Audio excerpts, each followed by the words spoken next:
Hi, and welcome to the Roxy Hayes Podcast. I'm Roxy Hayes, your host, and this is the podcast where I get to dive deep into all the things I'm curious about, whether it's nerd culture, pop culture, relationships, or just the wonderfully weird and interesting world around us. Some episodes will be totally off the cuff, and sometimes we'll have special episodes where I revive my old shows like Bedtime Bitchin', Anti-Meridian, and Tell Me a Story.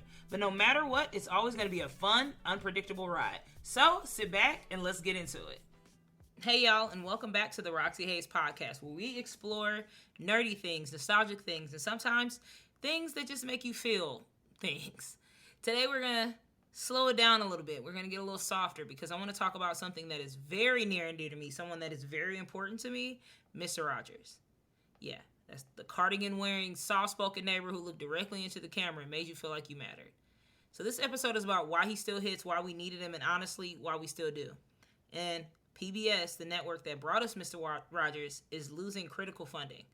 So if you grew up on Mr. Rogers' Neighborhood, Reading Rainbow, Arthur, Zoom, Wishbone, so many more, now's the time to give back. So we're going to just get right into it. So a little bit of backstory about Mr. Rogers. Now, a lot of people don't know this. I am a Mr. Rogers fanatic. I really love Mr. Rogers. I've read several of his biographies, his autobiographies. I'm a big fan. So, Fred Rogers grew up in Latrobe, Pennsylvania. I have notes, but this is off the dome. He loved trains. He grew up being bullied. He grew up sick often, and he would be bullied. So he spent a lot of time alone. He spent a lot of time with his family, with his grandfather, whom he was named after. And he just became a very kind person because he saw a lot of ugliness. Okay, so Fred Rogers was also ordained as a Presbyterian minister before he became a host. And when he saw TV, he saw it used as something that was chaotic and mindless, and he wanted to create a space for emotional learning. He was really big on that. And Mr. Rogers' Neighborhood debuted in 1968 amongst civil rights protests, assassinations, war, all of these different things. So imagine that. The world is in chaos as it is now. You don't really have to imagine. And the world feels like it's burning. And then here comes this calm, cardigan-wearing man asking you how you feel. Like not telling you, but asking you. Just holding and creating space. So I like you just the way you are. Things like that. Like, I think about that often, and just like how I really did have to sit with my feelings watching this show. So let's get more into it, because when you think about Mr. Rogers, you think about the puppets, this "Would you be my neighbor?" But like, what was he actually doing? What was he doing? He was using TV as a tool to teach empathy. He wasn't just being nice, he was teaching. And it was a time where television for kids was mostly slapstick and commercials, but he gave us permission to feel. And there's a quote from Mr. Rogers: anything that's human is mentionable, and anything that is mentionable can be manageable. So feelings are mentionable and they're manageable. They're something that we should talk about. So Mr. Rogers was teaching us that, naming your feelings and things like that is the first step to managing them. And he was letting us know it's okay to feel. Like, it's okay to be mad. It's okay to be jealous and scared and happy and feel how you're feeling. So it was therapy for us. It was therapy for children. He knew that the first step to helping a child get through these emotions, this sadness, this anger, is not to distract us. It's to name them. Like, what is it? So just starting from that, Mr. Rogers was revolutionary. But then also, there's this iconic scene in Mr. Rogers in 1969. So he invited Officer Clemens, which was a black character played by, I want to say, is it Francis or Francois Clemens, to share a kiddie pool with him. Now remember, this is 1969, so this was during a time when segregation in swimming pools was still a very hot button issue. And Mr. Rogers washed his feet. And it was just a type of quiet care, a type of quiet protest. You know what I mean? It was so impactful. And he's doing this on television. He's challenging prejudice on television. So not only did he challenge that, Mr. Rogers touched on a lot of different tough topics. The death of pets, the death of loved ones, divorce, war, the fear of being different. He talked about disabilities and inclusion. And he wasn't afraid to look us in the eyes and say, hey, it's okay to feel scared. Like, saying that, vocalizing that, it's impactful. And another thing that I'm still dealing with as an adult is how much strength is in kindness. Mr. Rogers truly believed that softness and kindness is a strength. Like, being kind and being a good person doesn't make you weak. It means that you're aware. You're aware of how what you do impacts others.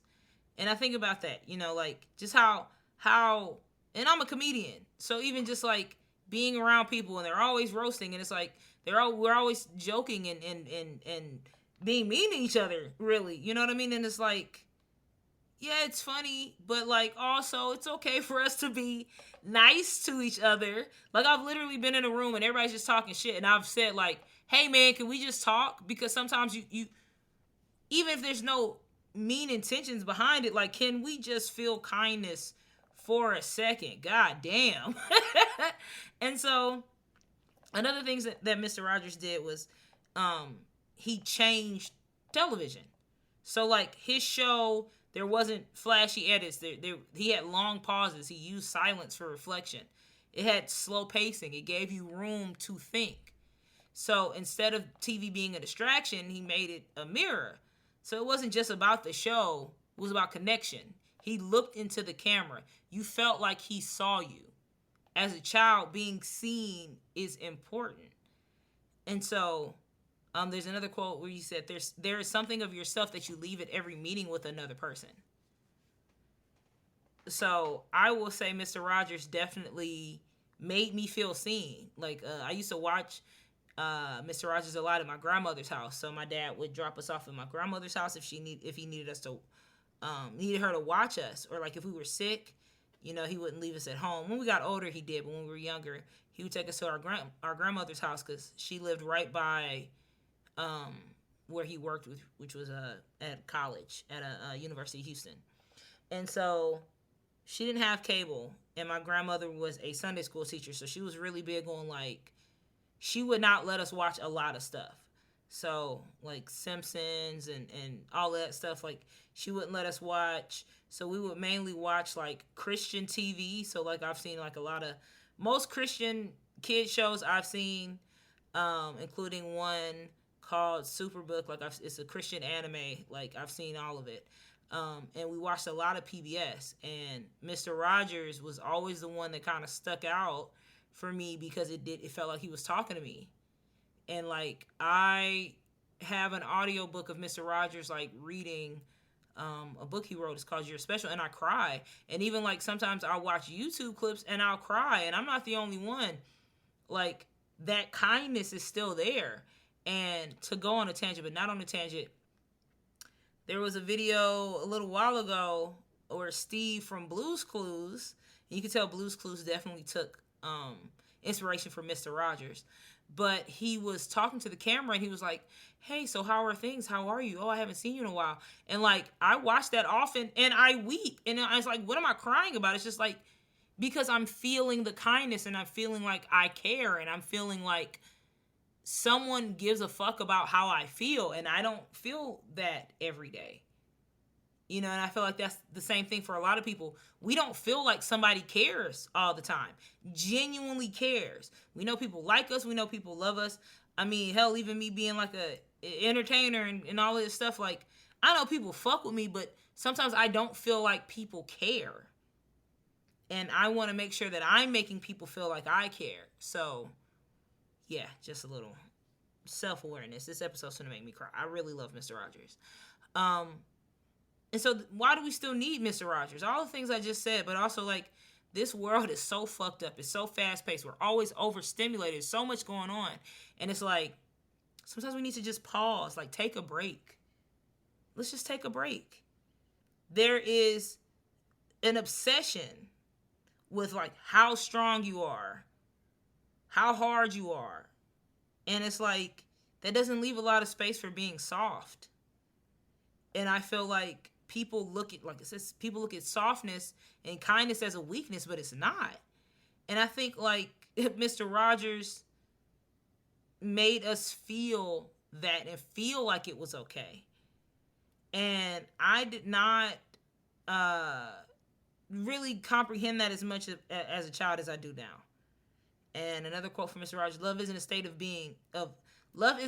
of perfect caring. It's an active noun like struggle. So like you have to continuously work at showing love and showing care. And that's what I want to continue to do.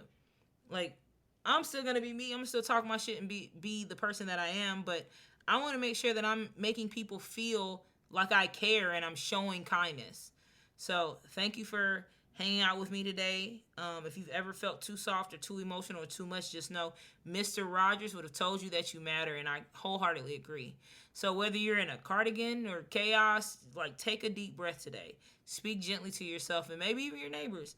And please, if Mr. Rogers ever meant something to you, consider finding ways to support PBS. They made this kind of programming possible for us, and now they need us to show up for them. So go to pbs.org and see how you can help.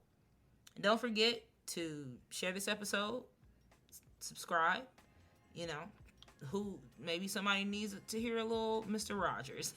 And always stay curious, stay kind, and do whatever the fuck you want.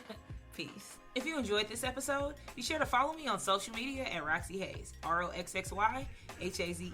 And if you'd like to support the show and get access to exclusive content, visit my Patreon at patreon.com/RoxxyHayes. Don't forget to like, comment, subscribe, and turn on notifications so you never miss an episode. See you next time, and stay curious.